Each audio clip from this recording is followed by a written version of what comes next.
नमस्कार दोस्तों। आज बात पश्चिम बंगाल की उस सियासत की जहां सत्ता में बैठी तृणमूल कांग्रेस की सरकार को सुप्रीम कोर्ट ने ऐसा झटका दिया है जिसकी गूंज सिर्फ कोलकाता तक सीमित नहीं रहने वाली। मुख्यमंत्री ममता बनर्जी की सरकार को देश की सर्वोच्च अदालत ने साफ शब्दों में कहा है कि कानून भावनाओं से नहीं, अधिकारों से चलता है। और जब अधिकारों की बात आती है तो कोई भी सरकार, चाहे वो कितनी ही मजबूत क्यों ना हो, कानून से ऊपर नहीं हो सकती। सुप्रीम कोर्ट के इस फैसले ने ममता बनर्जी की सरकार को आईना दिखा दिया है। लगभग 20 लाख राज्य सरकारी कर्मचारियों को 2008 से 2019 तक का बकाया महंगाई भत्ता देना होगा। ममता बनर्जी की सरकार खुद मान चुकी है कि इस फैसले से करीब 45,000 करोड़ का सीधा बोझ राज्य के खजाने पर पड़ेगा। सवाल यह है कि इतने सालों तक ये पैसा रोका क्यों गया? क्या ये सिर्फ आर्थिक मजबूरी थी या फिर एक सोची समझी राजनीतिक रणनीति? ममता बनर्जी और उनकी पार्टी तृणमूल कांग्रेस लंबे समय से ये कहती रही हैं कि पश्चिम बंगाल की वित्तीय हालत ठीक नहीं है, लेकिन सुप्रीम कोर्ट ने इस दलील को सिरे से खारिज कर दिया। जस्टिस संजय करोल और जस्टिस प्रशांत कुमार मिश्रा की बेंच ने साफ कहा कि वित्तीय तंगी का बहाना बनाकर कर्मचारियों के कानूनी अधिकार छीने नहीं जा सकते। अदालत ने यह भी कहा कि महंगाई भत्ता कोई दया नहीं, बल्कि कर्मचारी का संवैधानिक अधिकार है।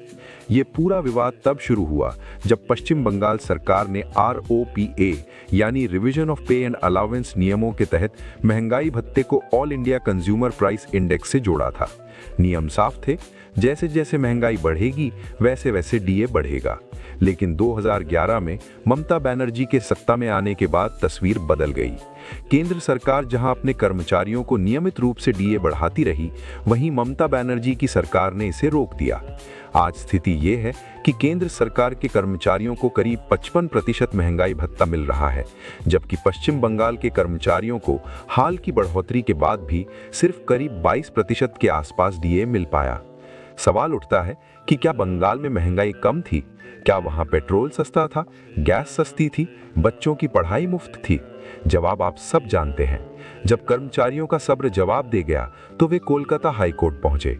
साल 2022 में हाई कोर्ट ने कर्मचारियों के पक्ष में फैसला सुनाया, लेकिन ममता बनर्जी की सरकार ने उस फैसले को भी स्वीकार नहीं किया। तृणमूल कांग्रेस की सरकार सुप्रीम कोर्ट पहुंची सिर्फ इसलिए ताकि 43,000 करोड़ रुपए का भुगतान टाला जा सके। यही वो बिंदु है जहां सरकार की नीयत पर सवाल उठते हैं।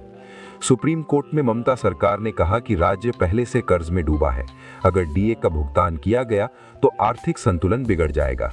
लेकिन अदालत ने पलटकर पूछा कि अगर कानून का पालन करना सरकार के लिए बोझ बन जाए तो फिर कानून का मतलब ही क्या रह जाता है?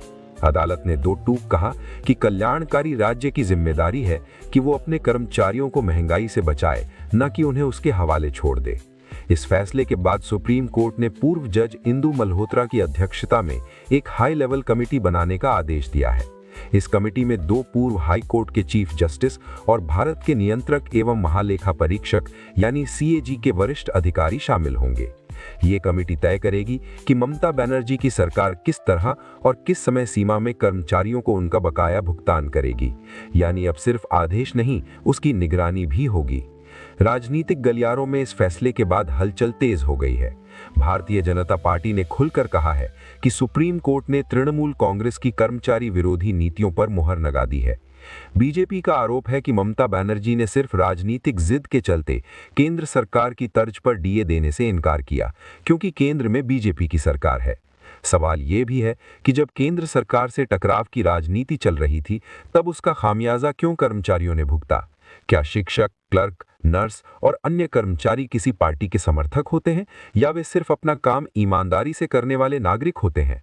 अब ममता बनर्जी की सरकार के सामने सबसे बड़ा संकट ये है कि पैसा आएगा कहां से? पहले ही राज्य पर भारी कर्ज है।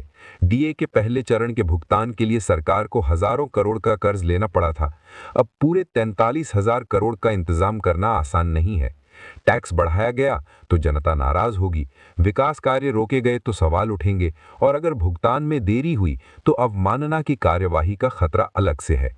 ये फैसला ऐसे समय आया है जब पश्चिम बंगाल में 2026 के विधानसभा चुनाव नजदीक हैं। चुनाव के समय पैसों की जरूरत किसी से छुपी नहीं है। ऐसे में ये आर्थिक दबाव ममता बनर्जी और तृणमूल कांग्रेस के लिए बड़ी चुनौती बन सकता है। कर्मचारी संगठन खुश हैं, लेकिन सरकार के माथे पर चिंता की लकीरें साफ दिख रही हैं। ये मामला सिर्फ पैसे का नहीं है, ये सत्ता और संवैधानिक जिम्मेदारी के टकराव का मामला है। सुप्रीम कोर्ट ने साफ कर दिया है कि कोई भी सरकार अपने कर्मचारियों के अधिकारों को अनदेखा करके राजनीति नहीं कर सकती। आज पश्चिम बंगाल है, कल कोई और राज्य हो सकता है। अब जरा इस पूरे मामले को आम कर्मचारी की नजर से समझिए। पश्चिम बंगाल में लाखों ऐसे सरकारी कर्मचारी हैं जिन्होंने अपनी पूरी जवानी तृणमूल कांग्रेस की सरकार के तहत काम करते हुए गुजार दी। कई कर्मचारी ऐसे भी हैं जो इस फैसले के आने से पहले ही रिटायर हो चुके हैं। किसी ने बच्चों की पढ़ाई के लिए कर्ज लिया, किसी ने बीमारी के इलाज के लिए अपनी जमा पूंजी खर्च कर दी, और हर बार सरकार की तरफ से एक ही जवाब मिला, अभी संभव नहीं है, राज्य की माली हालत ठीक नहीं है। लेकिन सवाल ये है कि जब ममता बनर्जी की सरकार चुनावी योजनाओं पर हजारों करोड़ खर्च कर सकती है, जब विज्ञापनों और राजनीतिक कार्यक्रमों के लिए पैसा निकल सकता है, तब कर्मचारियों के हक का पैसा अचानक बोझ कैसे बन गया? सुप्रीम कोर्ट ने इसी दोहरे मापदंड पर उंगली रखी है। अदालत ने यह साफ कर दिया कि सरकार अपनी प्राथमिकताएं तय कर सकती है, लेकिन कर्मचारियों के अधिकारों की कीमत पर नहीं। इस फैसले के बाद ममता बनर्जी की मुश्किलें सिर्फ कानूनी नहीं रह गई हैं, बल्कि राजनीतिक भी बन चुकी हैं। भारतीय जनता पार्टी लगातार ये मुद्दा उठा रही है कि ममता बनर्जी की सरकार ने जानबूझकर केंद्र सरकार के बराबर डीए नहीं दिया, सिर्फ इसलिए क्योंकि केंद्र में बीजेपी की सरकार है। बीजेपी का कहना है कि ये राजनीतिक जिद थी जिसकी सजा लाखों कर्मचारियों को मिली। ममता बनर्जी के सामने अब दोहरी चुनौती है। एक तरफ सुप्रीम कोर्ट का सख्त आदेश है, दूसरी तरफ राज्य की बिगड़ती आर्थिक स्थिति। अगर सरकार समय पर भुगतान नहीं करती तो अदालत की अवमानना का खतरा मंडराएगा, और अगर भुगतान करती है तो राज्य के खजाने पर दबाव पड़ेगा। यही वो स्थिति है जहां से सरकार के हर फैसले की राजनीतिक कीमत तय होगी। ये भी ध्यान देने वाली बात है कि सुप्रीम कोर्ट द्वारा गठित कमेटी सिर्फ एक औपचारिकता नहीं है। पूर्व जज इंदु मल्होत्रा की अध्यक्षता वाली इस कमेटी की रिपोर्ट के आधार पर आगे की कार्यवाही तय होगी। यानी अब ममता बनर्जी के सरकार के पास कोई बहाना नहीं बचेगा। हर किश्त, हर तारीफ और हर भुगतान पर नजर रखी जाएगी। ये फैसला देश के बाकी राज्यों के लिए भी एक मिसाल बन गया है। जो सरकारें ये सोचती हैं कि कर्मचारियों के अधिकारों को सालों तक टाला जा सकता है, उनके लिए यह फैसला चेतावनी है। सुप्रीम कोर्ट ने एक बार फिर ये साबित किया है कि लोकतंत्र में सरकारें बदल सकती हैं, लेकिन संविधान और कानून की ताकत स्थायी होती है। अब आखिरी सवाल जनता से है, क्या पश्चिम बंगाल के कर्मचारी इस फैसले को सिर्फ कानूनी जीत मानकर भूल जाएंगे या इसे एक राजनीतिक मुद्दा भी बनाएंगे? क्या आने वाले चुनावों में ये सवाल उठेगा कि किसने कर्मचारियों के हक के लिए लड़ा और किसने उसे रोके रखा? ममता बनर्जी और तृणमूल कांग्रेस के लिए यह वक्त आत्ममंथन का है, क्योंकि अदालत ने सिर्फ आदेश नहीं दिया है, बल्कि एक संदेश भी दिया है। सत्ता में रहकर कानून से बचा नहीं जा सकता, और जब कर्मचारियों का धैर्य टूटता है तो उसका असर सिर्फ अदालतों में नहीं, चुनावी नतीजों में भी दिखाई देता है। अब देखना यह है कि ममता बनर्जी की सरकार इस फैसले को बोझ मानती है या सबक, क्योंकि इतिहास गवाह है, जो सरकारें अपने कर्मचारियों को नजरअंदाज करती हैं, उन्हें आखिरकार जनता के सामने जवाब देना ही पड़ता है। अब बड़ा सवाल ये है कि क्या ममता बनर्जी की सरकार इस फैसले से सबक लेगी? क्या भविष्य में तृणमूल कांग्रेस अपने कर्मचारियों के साथ ऐसा व्यवहार दोहराएगी, या ये फैसला एक नई शुरुआत बनेगा? आप क्या सोचते हैं?